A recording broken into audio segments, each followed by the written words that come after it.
அன்னையிலேருந்து இன்னைக்கு வரை அவங்க ஷான் பேரை கேட்டாலே ஒரு பயம்தான். திமுகவை சாடுவதற்காக நாங்கள் கட்சி நடத்தவில்லை. அதே தெரிஞ்சது எங்களுக்கு அவங்க கொடுக்க மாட்டாங்க. அவங்க அனுமதித்தலைன்னா நாங்கள் உயர்நீதிமன்றத்துக்கு போவோம். இது அதில் தலையிடுவதற்கு மத்திய அரசுக்கு உரிமை இருக்குது. வழக்கமாக மாநில நிர்வாகிகள் கூட சென்னையில் நடக்கும். மதுரை ஏன் தேர்வு செய்யுங்க? திமுக பொதுக்குழு நடந்த ஒரே வாரத்துக்குள்ள அது இல்லை. புரட்சித் தலைவர் எம்ஜிஆர் மதுரையில் தான் ஆரம்பித்தார். ஓகே, மதுரையில் எந்த நிகழ்ச்சி ஆரம்பித்தாலும் வெற்றியோடு அமையும். இது மீனாட்சி ஆட்சி செய்யக்கூடிய இடம். தேசிய ஜனநாயக ஆட்சி வரணும், அதற்காகத்தான். திமுகவுடைய பொதுக்குழு கூட்டத்தில் முழுமையாக பிஜேபியை சாடி இருந்தாங்க. நம்ம பொதுக்குழு கூட்டத்தில் யாரை சாட போறீங்க? கூட்டணி குறித்து பல்வேறு முடிவுகள் எடுப்பதற்கான வாய்ப்பு இருக்கா? நாங்கள் கட்சி நடத்துவது யாரையும் சாடுறதுக்காக இல்லை. இந்த தமிழ்நாட்டில் நடைபெறும் ஆட்சி எப்படிப்பட்ட ஆட்சி? இது மக்களுக்கு தேவையான ஆட்சியா? என்னென்ன வாக்குறுதிகள்லாம் சொன்னாங்க, அதெல்லாம் எதெல்லாம் நிறைவேற்றியிருக்காங்க, இதை பற்றி தான் நாங்கள் பேசுவோம். தவிர திமுகவை சாடுவதற்காக நாங்கள் கட்சி நடத்தவில்லை. அவர்களை போல் பயந்து கொண்டு நாங்கள் பேசுவதற்கும் தயாராக இல்லை. சார், குறிப்பாக அந்த பாமக விவகாரத்தில் ஆடிட்டர் குருமூர்த்தி வச்சு பாஜக தான் சமரசம் பண்ணுறாங்க. குறிப்பாக வந்து ராமதாஸ் அவர்கள்ட்ட அமித்ஷாவே நேரடியாக தொலைபேசியில் பேசியிருக்கிறாங்க இப்படின்லாம் சொல்கிறாங்க. இதெல்லாம் உண்மைதானா சார்? சமரசம் என்ற முயற்சியில் பாஜக இதை இறங்கியிருக்கா கூட்டணிக்கு? அதாவது சமரசம் என்கிற வார்த்தையில் எங்களுக்கு எப்பொழுதுமே ஒரு நம்பிக்கை உண்டு. ஆனால் அதை பற்றி பேச்சுவார்த்தையில் பாரதிய ஜனதா கட்சி இதுவரையிலும் எந்த விதமான இது இல்லை. ஆடிட்டர் குருமூர்த்தி மூலமாக அந்த பேச்சுவார்த்தையை நடத்துகிறதா பாஜக நடத்துகிறதா? ஏன்னா 8ஆம் தேதி ராமதாஸையும் அன்புமணி ராமதாஸையும் மேடையில் ஏற்றுறதுக்காக இந்த பேச்சுவார்த்தை நடக்கிறதா? அதாவது ஆடிட்டர் குருமூர்த்தி அவர் ஒரு நல்ல பெரிய மனிதர். நாட்டில் நல்ல விஷயங்கள் நடக்க வேண்டும் என்பதற்காக அவருடைய எண்ணங்களும் செயல்பாடும் துக்ளக் பத்திரிகையிலிருந்து அவருடைய தொடர்புகள் மக்கள் நலம் பெற வேண்டியதற்காக உள்ள ஒரு பெரிய நல விரும்பி அவர். சார், அதாவது ராமதாஸ் சாருக்கு துளியளவு கூட விருப்பம் இல்லாமல் தான் நடந்த முறை கூட்டணி அமைஞ்சிருக்குன்ற ஒரு பதிவு பண்ணுறாரு. அவர் அழுத்தத்தின் காரணமாக மறுநாள் காலையில் விழிஞ்சு பார்த்தா பாரத் மாதா கி ஜெயின்னு சொல்லி வீட்டுக்கு முன்னாடி கத்திட்டு இருக்காங்கன்ற வேதனையும் சொல்லியிருக்கிறார். அந்த கூட்டணியில் ஒரு விருப்பமே இல்லாமல் தான் இருந்தது. அதாவது தேர்தல் முடிஞ்சு ஒரு வருஷம் ஆயிடுச்சு. இன்னும் அடுத்த தேர்தலுக்கு இன்னொரு 10 மாதம் இருக்குது. அதனால் அந்த காலகட்டத்தில் என்ன நடந்ததுங்கிறது நம்ம அதை பற்றி நம்ம கருத்து சொல்ல முடியாது. இல்லை சார், அடுத்த கூட்டணிக்கு அச்சாரமாக தான் இன்றைக்கி நீங்கள் குருமூர்த்தி அனுப்பியிருக்கிறீங்களான்னு நம்ம கேட்குறோம். இல்லை, அதை பற்றி நாங்கள் இப்போ எதுவும் கருத்து சொல்ல முடியாது.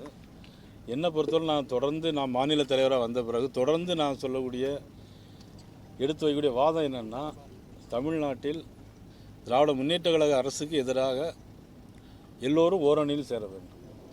குறிப்பாக அன்றைய தினத்தில் கூட்டணி கட்சியில் எல்லாரும் கலந்துக்குருவாங்களா சார்? குறிப்பாக ஓபிஎஸ், டிடி தினகரன்லாம் இருக்காங்கன்னு நீங்கள் சொல்கிறீங்க.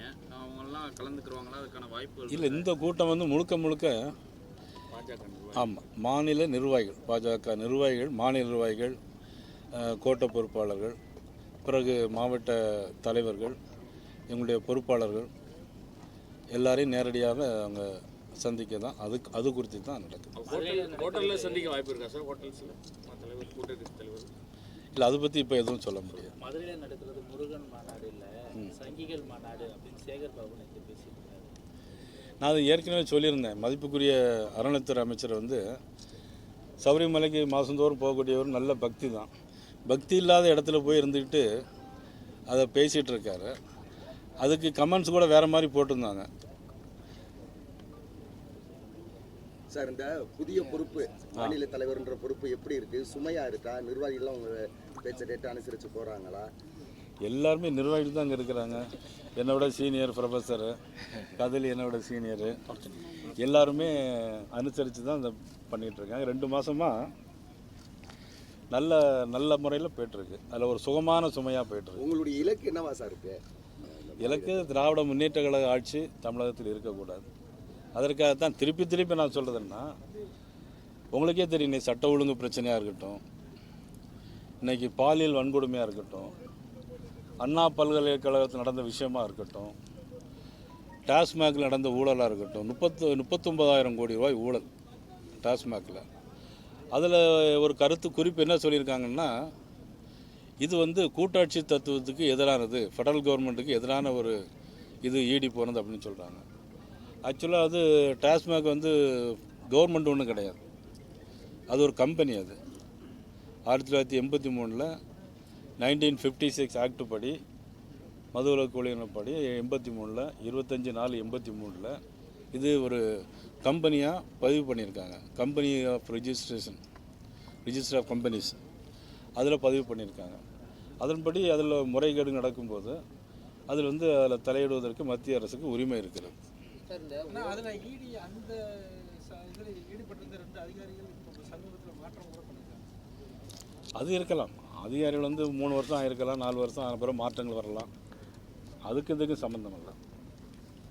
ஒரு அணியில் எல்லாரும் வரணும். சரி, இப்போ உருவாகிருக்கிற அணியில் யார் யார் இருக்கா? ஓபிஎஸ் இருக்கார்ல அதில்? இருக்கார். ஓகே. அன்பு பாமக இருக்க போதா? அவங்க வருவாங்க.